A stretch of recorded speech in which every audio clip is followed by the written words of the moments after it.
السلام علیکم دوستوں، امید ہے آپ خیریت سے ہوں گے۔ آج کی اس ویڈیو میں آپ کو بتاؤں گا ایلن مسک کو چین میں تنقید کا نشانہ کیوں بنایا جا رہا ہے۔ تو لیٹس سٹارٹ، شروع کرتے ہیں یہ ویڈیو۔ الیکٹرک گاڑیاں بنانے والی بین الاقوامی کمپنی ٹیسلا کے ارب پتی مالک ایلن مسک کو چین میں انٹرنیٹ صارفین کی شدید تنقید کا نشانہ بنایا جا رہا ہے۔ خبر ایجنسی AFP کے مطابق ٹیسلا کے مالک کی شہرت کو چین میں اس وقت دھچکا لگا جب بیجنگ نے بتایا کہ چینی اسپیس اسٹیشن تیانگون کو ایلن مسک کے اسپیس ایکس اسٹارلنک سیٹلائٹ سے خطرہ لاحق ہوا تھا۔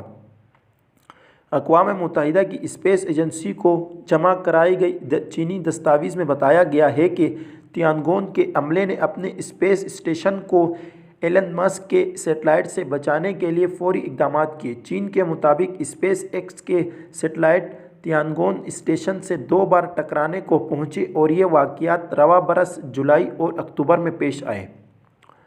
خیال رہے کہ چین ایلن مسک کی کمپنی ٹیسلا کی الیکٹرک کاروں کی ایک بہت بڑی مارکیٹ ہے، جہاں صارفین کی بڑی تعداد ان کو پسند کرتی ہے۔ دستاویز کے مطابق دونوں مواقع پر ایلن مسک کی سیٹلائٹس مدار میں داخل ہوئی، جس کے باعث چینی اسپیس اسٹیشن کے آپریٹرز کو فوری طور پر جگہ تبدیل کرنی پڑی۔ بیجنگ نے کہا ہے کہ جگہ تبدیل کرنے کی اسٹریٹجی نامعلوم رہی اور مدار میں ہونے والی غلطیوں کا تخمینہ لگانا نہایت مشکل کام ہے۔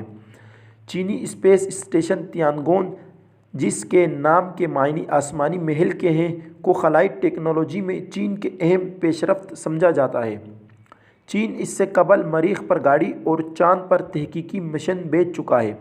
رواں برس مدار میں داخلے کے بعد چین کو توقع ہے کہ اس کا اسپیس اسٹیشن اگلے برس 2022 میں مکمل آپریشنل ہو جائے گا۔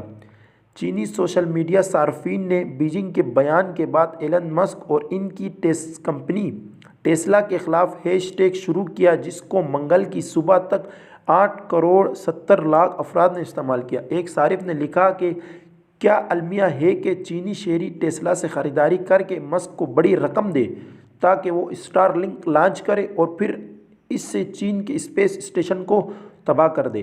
ایک اور صارف نے لکھا ہے کہ ٹیسلا کے مالک کے خلاف بائیکاٹ کی تیاری شروع کر دینی چاہیے۔